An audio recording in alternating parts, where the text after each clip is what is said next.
Buenas tardes, el día de hoy les hablaremos sobre la eficacia de los antiagregantes plaquetarios, principalmente en cuanto a la prevención secundaria del ictus isquémico. Nuestro grupo está conformado por Juan Diego Espinosa, David Arbeláez, María Victoria Montero y quien les habla, Ana María Carmona.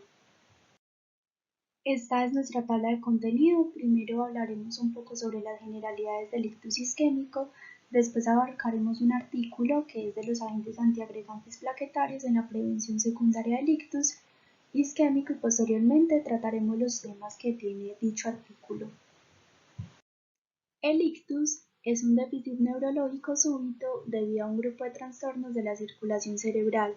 La forma predominante es el ictus isquémico del 75 al 85%, después está el ictus hemorrágico del 20% y la hemorragia subaracnoidea del 5 al 8%. El ictus isquémico ocurre como consecuencia de la oclusión aguda de vasos cerebrales. Esta oclusión principalmente puede ser por la presencia de trombos o embolismos y puede ser a su vez global o focal. La global da lugar a lesiones difusas y que ocurren en situaciones principalmente de parada cardiorrespiratoria y shock. La focal tenemos el ataque isquémico transitorio de instauración brusca y duración generalmente de menos de 24 horas. Esta es la característica principal del ataque isquémico transitorio que debe de ser menos de 24 horas. El efecto neurológico isquémico reversible de más de 24 horas y cuyo déficit neurológico no persiste por más de 3 semanas. El infarto cerebral es causado por isquemia. Hay una carencia de irrigación sanguínea por oclusión del sistema arterial cerebral. Se produce por la formación principalmente de un trombo o un coágulo, lo que lleva a la muerte del tejido cerebral. Los ictus hemorrágicos son el resultado de la rotura de un vaso cerebral, que puede estar producido por hemorragias intracerebral que presentan signos clínicos de desarrollo rápido de disfunción neurológica. Este se genera por una colección focal de sangre dentro del parénquima cerebral o sistema ventricular. No es causado por traumatismo, principalmente se da por padecer hipertensión arterial.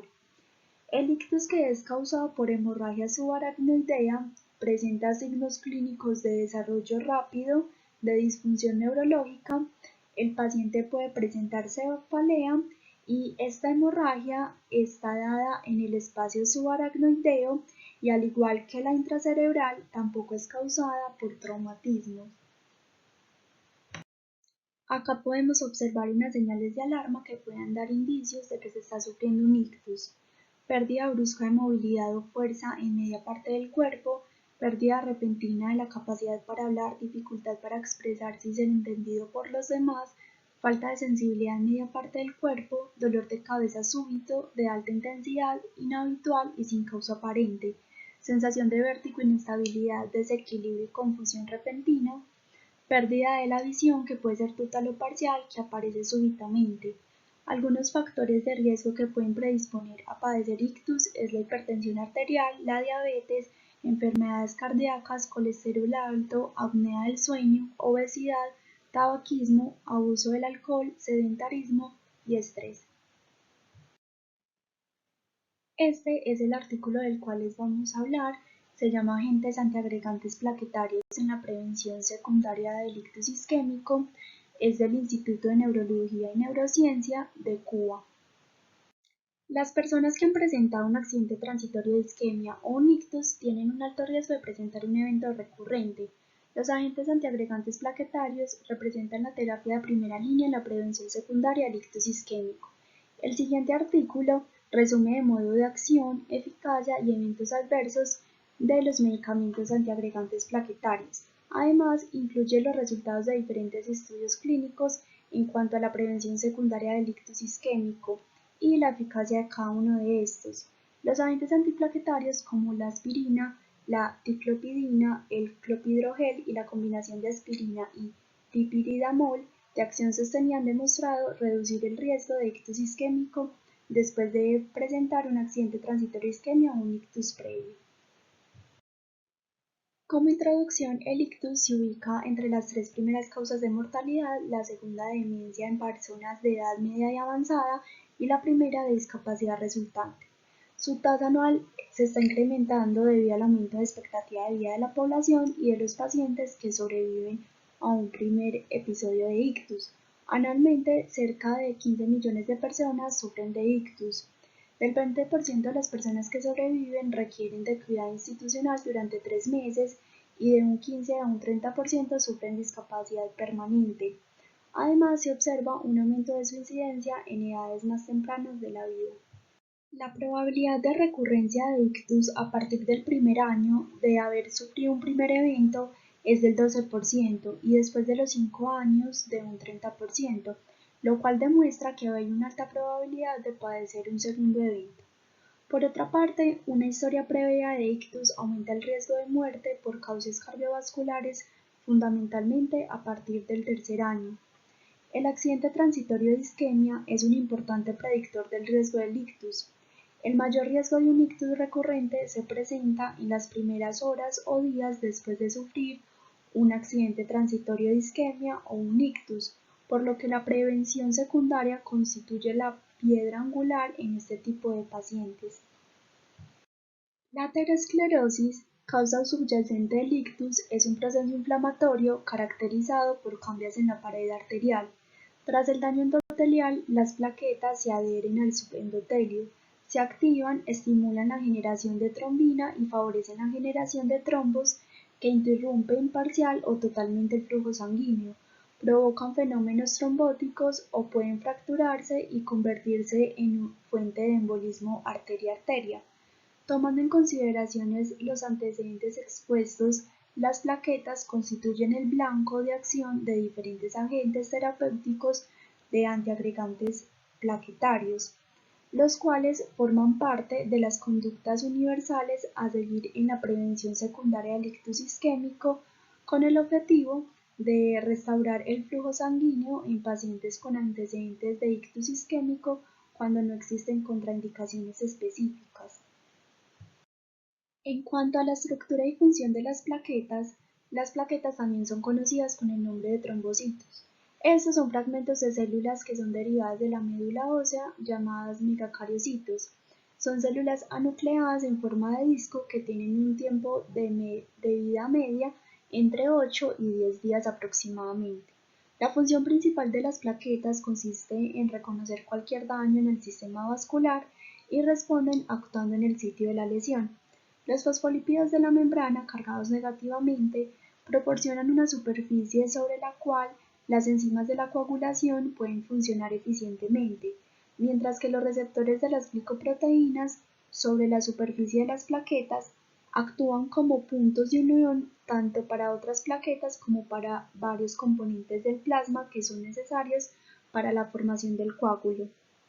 Las plaquetas están muy involucradas en la aterotrombosis, ya que ellas son activadas por el daño que ocurre en el endotelio de la pared arterial. Este proceso es complejo y cuenta con 3 fases. Hola, mi nombre es David Arbeláez y les voy a explicar cuál es la fase plaquetaria, en qué consiste, qué tipos de fármacos antiagregantes hay y cómo se clasifican y cuál es su mecanismo de acción. Entonces, para empezar, primero debemos saber qué es la hemostasia, debemos saber que hay una hemostasia primaria. La hemostasia es un mecanismo que hace el cuerpo para formar un coágulo cuando es una serie de procesos que hace el organismo para formar un coágulo cuando hay un daño endotelial. Entonces, sabiendo esto, así ampliamente general, vamos a tener que la hemostasia primaria se divide en dos fases, en la fase vascular y en la fase plaquetaria. La fase vascular va a constar de una vasoconstricción, que va a ser ese vaso donde está el daño. Y la fase plaquetaria se divide en tres subfases, fase de adhesión, activación y agregación. Entonces, pasando a la fase de adhesión plaquetaria, vamos a tener que, pongamos que este sea el vaso sanguíneo, esta línea. Cuando hay un daño endotelial, acá se va a exponer el colágeno y el factor de von Willebrand. Hay algo que se llama, pues que son catalizadores que se exponen cuando, cuando hay un daño endotelial. ¿Sí? Ellos están por debajo del endotelio, entonces cuando hay una ruptura del endotelio ellos se exponen. ¿Qué es un catalizador? Un catalizador es una molécula que acelera una reacción. Y en este caso vamos a tener el colágeno, la fibronectina, la laminina, el factor von Willebrand y la trospondina. Entonces, ¿qué va a pasar? Vamos a tener que aquí se va a dar una formación, va a dar una interacción entre unas moléculas que son provenientes de la plaqueta, que va a ser una glicoproteína 1A, 2A. Y esa glicoproteína 1A, 2A se va a unir a el colágeno y a estos catalizadores. Pero esta unión debe ser estabilizada. ¿Y esta por qué va a ser estabilizada? Por el factor von Willebrand. ¿Con qué fin se hace toda esta interacción de que se estabilice esta unión? Con el fin de que, como veíamos ahorita en la fase vascular, que hay una vasoconstricción, esto lo que va a pasar es que va a aumentar esa presión ahí en ese vaso sanguíneo. Y lo que va a hacer es que me va a desplazar o me va a mover esa plaqueta que allí se estaba adhiriendo al endotelio. Y entonces no se va a formar el tapón plaquetario. Luego de esto, de que estas moléculas interaccionan, la plaqueta va a hacer un cambio conformacional, es decir, va a hacer un cambio en su estructura y va a cambiar de forma. Entonces, va a pasar de tener una forma discoidal, va a pasar a tener una forma esférica. Y allí va a pasar a tener una forma hemisférica. ¿Con qué fin? Para aumentar el área de superficie y así poderse adherir mucho más fácil a ese endotelio. Ahora pasando a otra fase, a la siguiente fase, es la activación plaquetaria. Que en la activación plaquetaria es cuando esta plaqueta se activa. Cuando el enlace de ese colágeno con el factor de von Willebrand y los receptores que tiene esa plaqueta, es decir, cuando se da esta unión, la plaqueta se activa, ¿sí? Y van a desencadenar pues señales intracelulares que van a ser mediadas por calcio. Y eso va a provocar que se degranulen unas vesículas, que estas vesículas van a contener adenosín difosfato y el tromboxano A2. ¿Eso por qué va a ser importante? Porque el tromboxano A2 va a ser, y el adenosín difosfato, va a activar mucho más a esas plaquetas. Pero también el tromboxano A2 y el adenosín difosfato son potentes agregantes plaquetarios. Entonces son importantes pues, para la agregación. Debemos de tener muy claro este concepto porque ahorita uno de los fármacos antiagregantes van a actuar sobre la formación digamos, del tromboxano A2 y sobre la interacción que tiene el adenosín difosfato con su receptor. Y cuando se da esta activación de las plaquetas, también se va a exponer los componentes que tienen los fosfolípidos de la membrana plaquetaria o de la plaqueta, y esto va a desencadenar la cascada de coagulación. Vamos a tener pues de aquí la agregación plaquetaria, que es la última fase de esa fase plaquetaria, y esa agregación plaquetaria va a estar mediada por los receptores de glicoproteína 2B3A que van a estar en la superficie pues, de las plaquetas. Si bien lo vemos aquí en esta imagen, la glicoproteína 2B3A, y estas se van a enlazar mediante el fibrinógeno, ¿sí?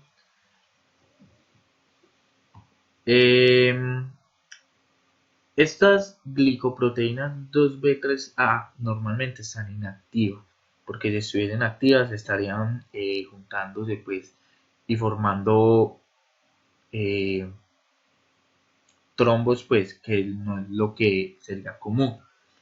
Entonces, normalmente están inactivas. Ellas se activan cuando se da la activación, es decir, cuando se da todo este proceso de unión de colágeno porque hubo un daño endotelial y se ha pues todo ese proceso que desencadena la activación de la plaqueta.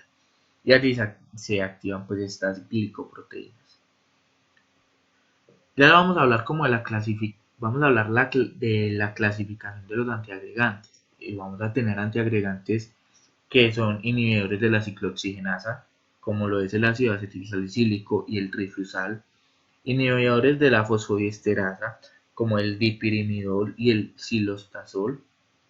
Vamos a tener antagonistas del receptor de adenosín difosfato, que el adenosín difosfato interactúa con los receptores, uno que es el P2Y sub 1 y el P2Y sub 12. En este caso, los fármacos van a interactuar con este receptor, lo van a antagonizar. Y entre esos fármacos vamos a tener el clopidogrel, la ticlopidina y el prasugrel.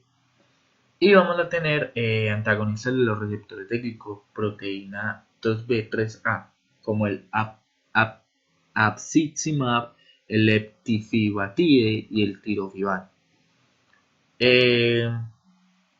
Aquí en el artículo que investigamos nos hablaban solo de estos antiagregantes, pero en otras bibliografías nos hablan de unos antiagregantes que no está de más mencionarlos y los mencionaré en la siguiente diapositiva.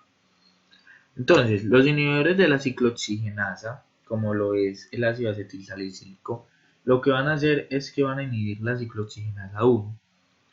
Esto era lo que les decía pues de ahorita, de que era muy importante entender la función del tromboxano, porque esta ciclooxigenasa lo que va a hacer es que va a convertir el ácido araquidónico en tromboxano A2, y si inhiba la ciclooxigenasa nos va a dar este proceso y por ende no se va a dar la agregación pues plaquetaria.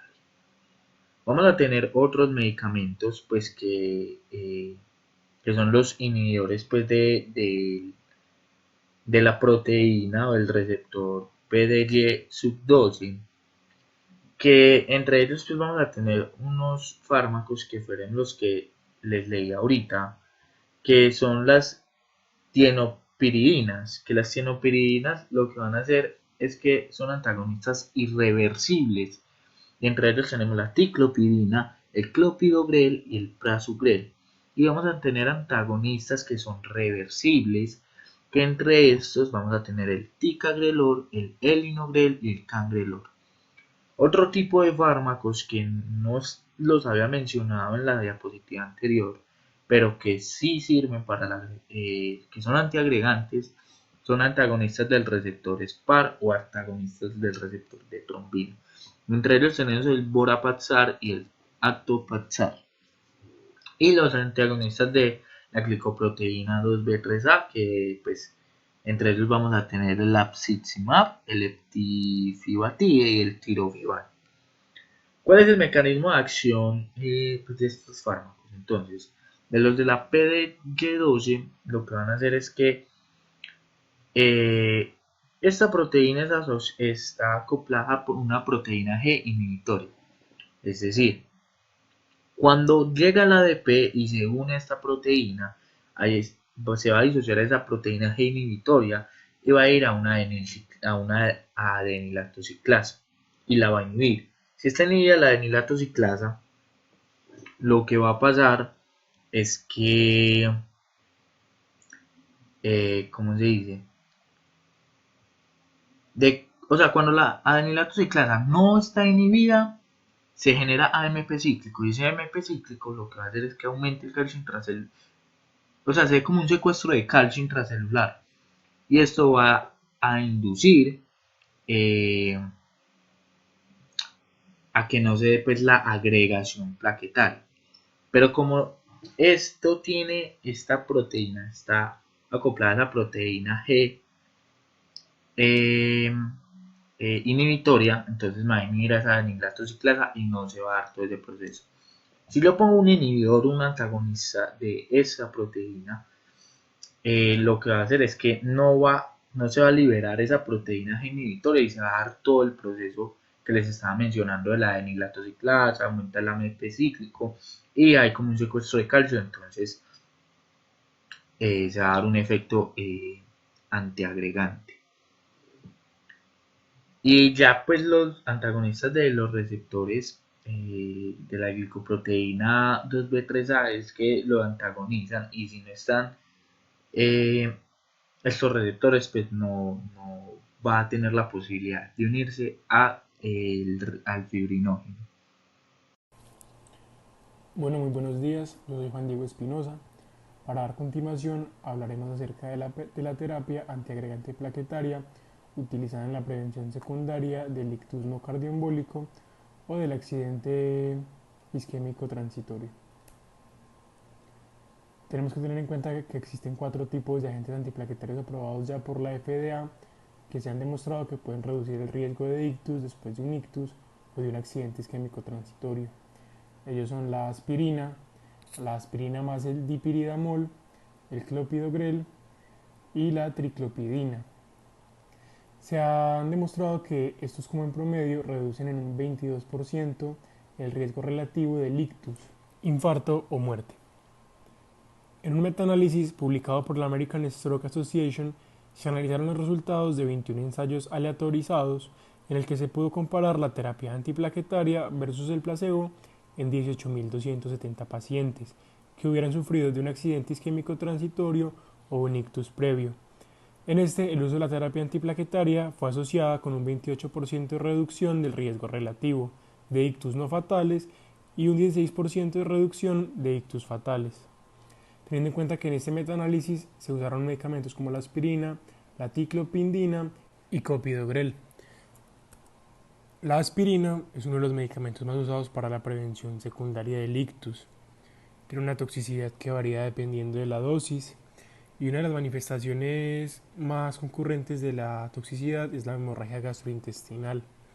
En pacientes que usan dosis de aspirina inferiores o iguales a 325 miligramos por periodos muy prolongados tienen un riesgo mayor de 0.4% al de las personas que no usan las aspirinas de tener una hemorragia gastrointestinal. En un metaanálisis de estudios de prevención secundaria controlados con placebo, se dieron cuenta que la terapia con ASA redujo el riesgo relativo en un 15% para reducir cualquier tipo de ictus, sea hemorrágico o isquémico. En el estudio Dutch Transient Ischemic Attack se compararon dosis de 30 miligramos y de 283 miligramos de aspirina en pacientes con antecedentes de ictus o de accidente isquémico transitorio.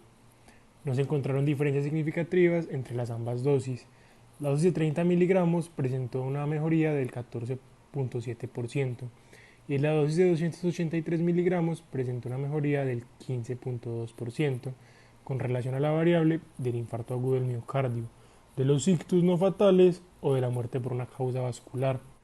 En el estudio presentado por el United Kingdom Transient Ischemic Attack, los pacientes que habían presentado o sufrido un ictus o un accidente isquémico transitorio se distribuyeron aleatoriamente en grupos de 3 y recibieron un placebo. Otros recibieron una aspirina en dosis de 1200 miligramos y otros una aspirina de 300 miligramos. Y con eso se dieron cuenta que no hubo diferencias significativas entre los grupos que recibieron la aspirina con relación a la variable que sería el infarto agudo del miocardio, los ictus no fatales o la muerte de origen vascular. La reducción de los riesgos relativos de los grupos que recibieron la aspirina con respecto a la del placebo fue del 15%. Al igual que en el estudio del Dutch, la dosis mayor de aspirina pudo mostrar que hay una mayor gastrotoxicidad aumentada con la dosis, que se relaciona con los síntomas gastrointestinales y los episodios de sangrado. En el estudio de Swedish Aspirin Low Dose Trial, los pacientes fueron aleatorizados en 2 grupos. Un grupo recibió aspirina de 75 miligramos y el otro recibió un placebo. El grupo que recibió la aspirina tuvo una reducción del riesgo relativo de un 18% de la variable primaria, o sea, el ictus o la muerte, en comparación con el placebo. Con el estudio se logró demostrar que las dosis bajas de aspirina tienen efectos beneficiosos sobre la prevención secundaria del ictus. Por otro lado, The Antithrombotic Trialist Collaboration revisó 287 estudios, los cuales involucraron 135.000 pacientes, donde se pudo comparar la terapia antiplaquetaria con grupos placebo. Ellos concluyeron que dosis de 75 hasta 325 miligramos de aspirina eran efectivas y que ya dosis mayores a 325 miligramos no aportaban beneficios adicionales. También pudieron observar que las dosis de 75 a 150 miligramos eran tan efectivas como las dosis iguales de 325 miligramos. También añadiendo que los efectos de dosis menores de 75 miligramos eran menos evidentes. Aún se discute que la dosis óptima es de 325 miligramos o de menos. Sin embargo, con el objetivo de minimizar la toxicidad gastrointestinal y el sangrado, se recomienda encontrar una dosis de aspirina que sea consistentemente efectiva, pero que sea lo más baja posible, que logre prevenir un infarto agudo del miocardio y el ictus. La ticlopidina. Según el estudio Canadian American Ticlopidine Study, se comparó la ticlopidina en 250 miligramos 2 veces al día versus un placebo en 1053 pacientes que habían sufrido un ictus aterotrombótico o lacunar. Después de una media de seguimiento de 2 años, a los pacientes asignados a terapia con ticlopidina lograron presentar una reducción del riesgo relativo del 30% de la variable primaria, sea por infarto agudo del miocardio, ictus o muerte por causa vascular, en comparación con el grupo placebo. En el estudio Ticlopidine Aspirin Stroke Study, se comparó la ticlopidina en 250 miligramos 2 veces al día con aspirina de 650 miligramos. La ticlopidina fue asociada con un 21% de reducciones de riesgo relativo de ictus fatales y no fatales con respecto al grupo que recibió aspirina. Los efectos adversos más comunes de la ticlopidina han sido la diarrea, algunos síntomas gastrointestinales y el rash, aunque con frecuencia también complicaciones hemorrágicas, similares a las que produce la aspirina. También ha producido neutropenia aproximadamente en el 2% de los pacientes que han sido tratados con esta, y solo un 1% ha evolucionado hacia la neutropenia severa. El clopidogrel. En el estudio Clopidogrel versus Aspirin in Patients at Risk of Ischemic Events, 19.000 pacientes con ictus, infarto agudo de miocardio o enfermedad vascular periférica fueron aleatorizados en dos grupos. Unos recibieron aspirina en dosis de 325 miligramos y otro con clopidogrel de 75 miligramos. La reducción del riesgo relativo de la variable primaria, que está compuesta por el ictus isquémico, el infarto agudo del miocardio y la muerte causada por causa vascular, fue del 8.7 en los pacientes tratados con el clopidogrel, comparado con los que recibieron aspirina. La mejoría en la eficacia del clopidogrel sobre la aspirina se atribuye principalmente a los resultados obtenidos en el grupo de pacientes con enfermedad vascular periférica, donde la reducción del riesgo relativo del clopidogrel contra la de la aspirina fue del 23.8%.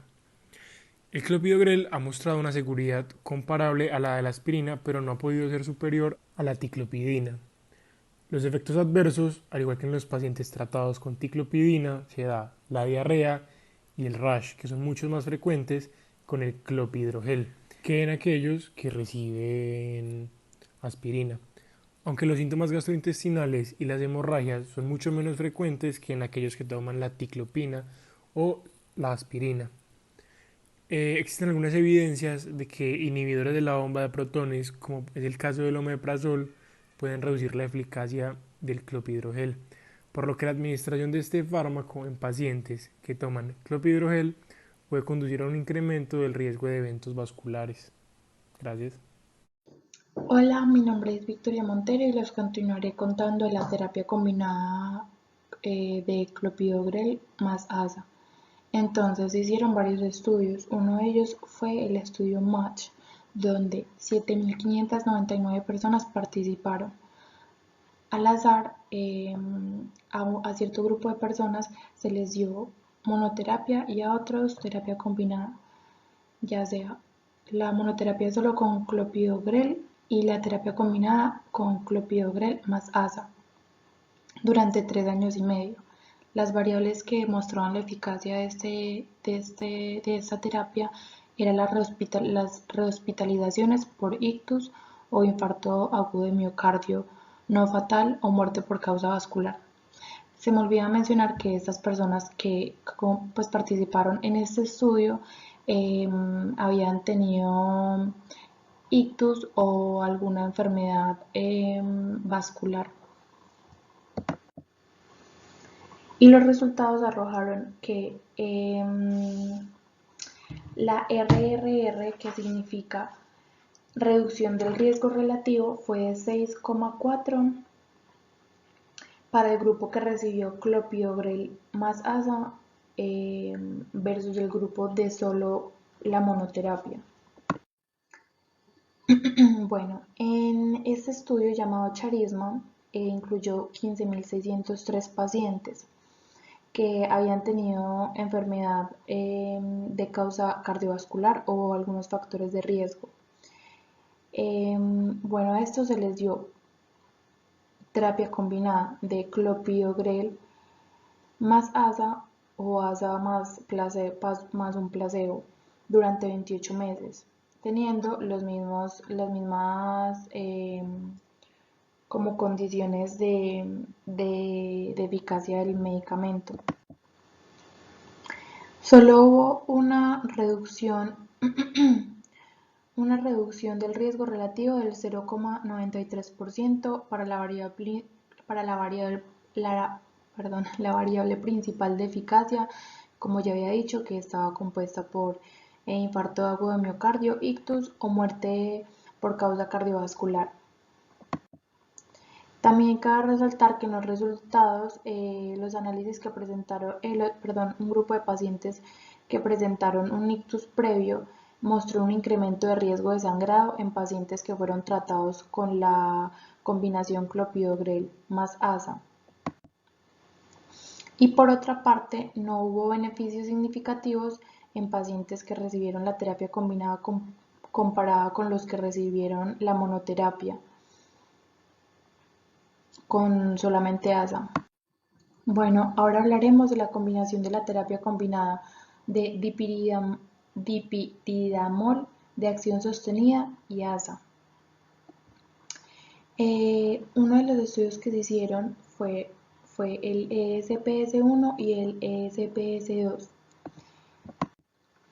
Bueno, entonces en el estudio de ESPS1 participaron 2.500 pacientes, los cuales recibieron unos un placebo y otros la combinación de ASA más DP de acción sostenida 3 veces al día. Después de 24 meses, la comparación de la terapia combinada redujo el riesgo relativo de ictus y de muertes en un 33%, así como el riesgo de ictus en un 38% con respecto al grupo que se les dio la terapia placebo. Cabe resaltar que en este grupo no se hizo la monoterapia solo con ASA, por lo que no estuvo claro los efectos o los beneficios de la ADP de acción sostenida. Bueno, en el estudio de ESPS2 participaron 6.602 pacientes que habían sufrido un ictus o un ATI previo. En este ensayo, los DP utilizados fueron diferentes y la dosis del ASA era similar al del estudio anterior. Entonces, los grupos tratados recibieron 2 veces al día la terapia combinada de ASA más DP de acción sostenida y otros con DP de acción sostenida y placebo. Y el riesgo de ictus fue reducido significativamente en un 18% en el grupo que recibió ASA y en un 16% en el grupo que recibió DP y 37% en el grupo que recibió la terapia combinada. En todos estos grupos se comparó estos efectos de estos fármacos versus el placebo. Bueno, en este estudio llamado SPRIT hicieron partícipe a 2.739 pacientes, los cuales habían tenido un ictus o un ATI previo a los 6 meses de la inclusión del estudio. Se les dio a algunos pacientes de manera aleatoria solo ASA y a otros ASA más DP 3 veces al día. Pero esta DP en algunos pacientes era de acción sostenida y el resto era de liberación inmediata. Después de 3 años y medio de seguimiento, los resultados evidenciaron que la combinación de ASA más DP de acción sostenida fue superior a la monoterapia con ASA respectivamente, siendo 13% y 23%. Bueno, entonces ahora les hablaré de nuevos antiagregantes plaquetarios. Entonces existen 3 drogas investigadas por potencial de eficacia en la prevención secundaria del ictus. Una de estas es el cilostazol, que está aprobado por la FDA en la claudicación intermitente. Esto es un dolor por una mala circulación y sobre todo se da en las extremidades inferiores. Bueno, se han hecho varios estudios para la eficacia de este fármaco con respecto al ITU. Entonces se hizo un estudio de eficacia versus ALASA a pacientes que tuvieron un ictus previo. Y nos encontraron reducciones significativas con respecto al ASA. Y en otro estudio que se hizo a pacientes asiáticos, donde pues ellos también habían tenido ictus no cardioembólico, se les dio 2 dosis de cilostazol y a otros se les dio una dosis de ASA. Y después de 29 meses, la incidencia pues, de recurrencia de ictus en los pacientes con cilostazol fue menor que a los que solo se les dio una vez al día ASA. Esto nos querría decir que es posiblemente más efectivo que el ASA, pero este fue un primer estudio que se hizo respecto pues, a la diferencia de efectividad entre cilostazol y ASA. Entonces se concluyó que se necesitaban otros estudios y en poblaciones no asiáticas para corroborar los resultados que arrojó este estudio. Otro fármaco es el terutrovan. Y a estos también se le han hecho estudios versus el ASA para ver su eficacia. Y en los estudios, estos estudios fueron con pacientes con ictus isquémico y ATI. Pero estos estudios no demostraron eficacia superior al ASA, entonces fueron detenidos. O sea que, en resumen, podemos decir que la FDA no ha aprobado ningún nuevo agente para la prevención del ictus isquémico. Bueno, entonces en la selección de terapia oral antiplaquetaria para pacientes con ictus se debe tener en cuenta ciertos factores para escoger una terapia correcta al paciente, que son enfermedades concomitantes, efectos adversos y costo del tratamiento.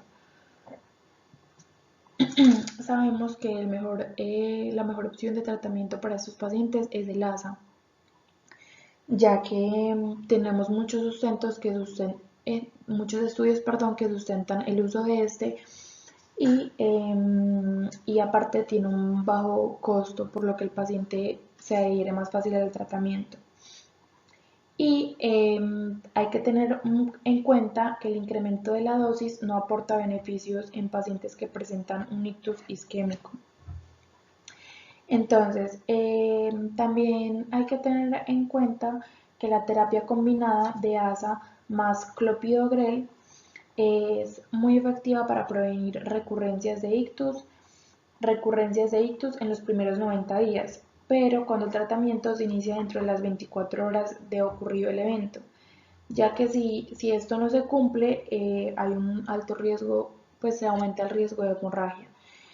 También, si el paciente es alérgico al asa o intolerante, el clopidogrel es pues como el tratamiento que se usa como segunda opción. Bueno, entonces como conclusiones tenemos que el tratamiento farmacológico de elección para la prevención secundaria del ictus isquémico es la terapia antiagregante plaquetaria. También tenemos que existen 4 fármacos antiagregantes plaquetarios aprobados por la FDA para la prevención secundaria del ictus isquémico, que es el ASA, la combinación de ASA y DP, clopidogrel y ticlopidina. También sabemos que el tratamiento con ASA, DP y clopidogrel constituyen opciones aceptables como terapia inicial, porque hay evidencia grado 1A pues, que respalda esto. En pacientes alérgicos al ASA debemos usar clopidogrel. Y por último, la ticlopidina es el fármaco que se debe usar como última opción. Muchas gracias.